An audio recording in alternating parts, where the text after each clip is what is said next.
This is The Truth in a Nutshell. I am Michael Boldea, your host, and it is my pleasure to welcome you to this week's installment, wherein we conclude our 8-part series entitled The Vigilant Warrior. I realize it doesn't seem like it, but yes, we've gone through 7 parts of this teaching, and my hope and my prayer is that this teaching has opened your eyes to the reality of our responsibility towards God and the necessity to make certain that we have done all we can to stand in the face of darkness and deception. I think it only fair that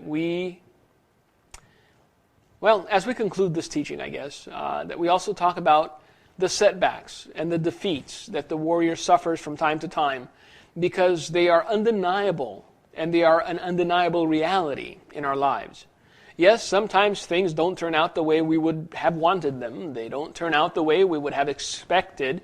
And in those moments, how we react will determine how quickly we recover and how soon we're back on solid ground. So, why do we suffer defeat at the hand of the enemy?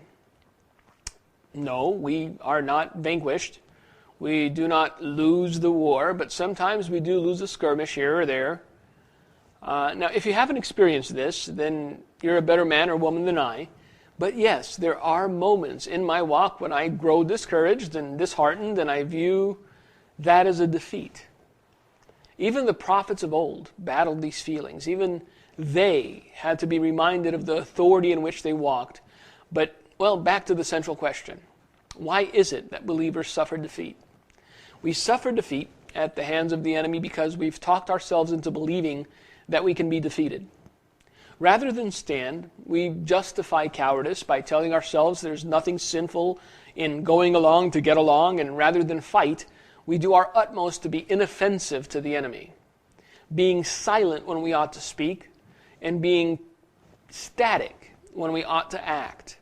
Another reason many believers suffer defeat at the hands of the enemy is their ignorance of the weapons they have at their disposal. You can have the most up-to-date gear, the most technologically advanced armaments, but if you don't know how to use them, or what button to push, or which way to point it, chances are all the gear will only slow you down when you're trying to run away from the enemy.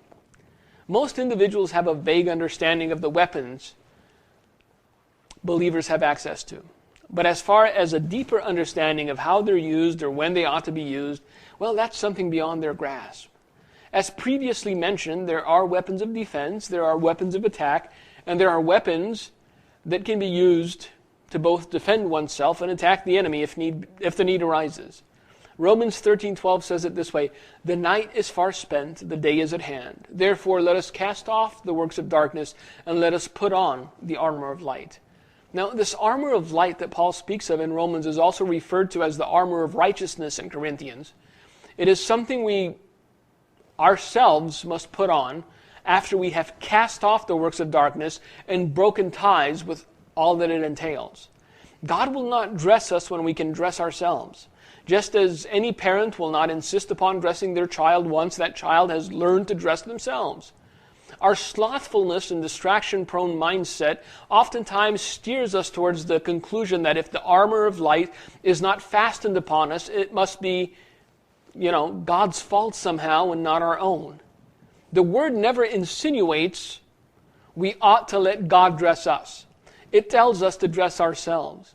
Yes, I know that goes against the grain of what many mainstream churches are teaching nowadays, but it is not me you have to contend with. It is the Word of God. It says that we must put on the armor of light. It says that we must dress ourselves. Another aspect that we must take into account is that the works of darkness and the armor of light cannot overlap. We cannot continue to cling to the works of darkness while simultaneously putting on the armor of light, because they repel and they reject each other. Forever at odds, forever foes, forever mortal enemies.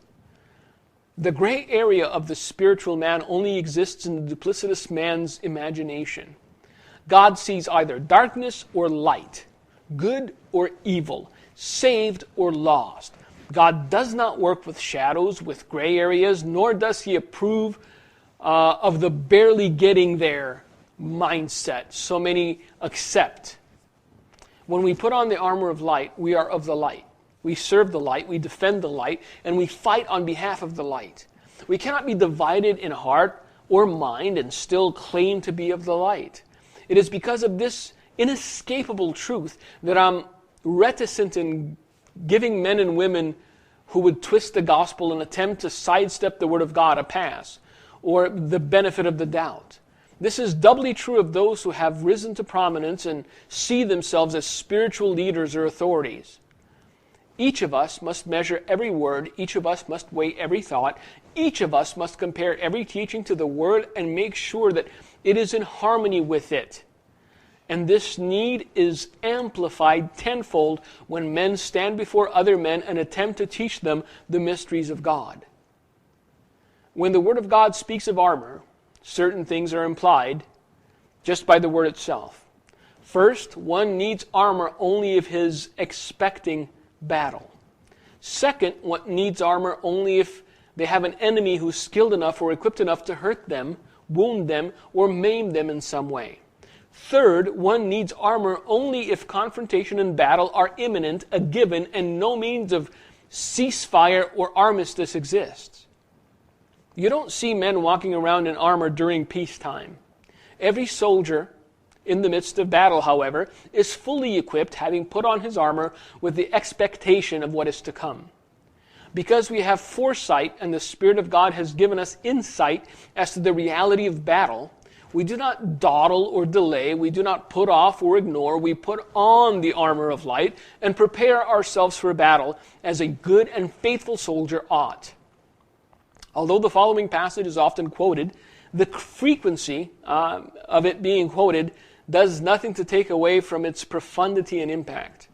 As such, I will leave you and also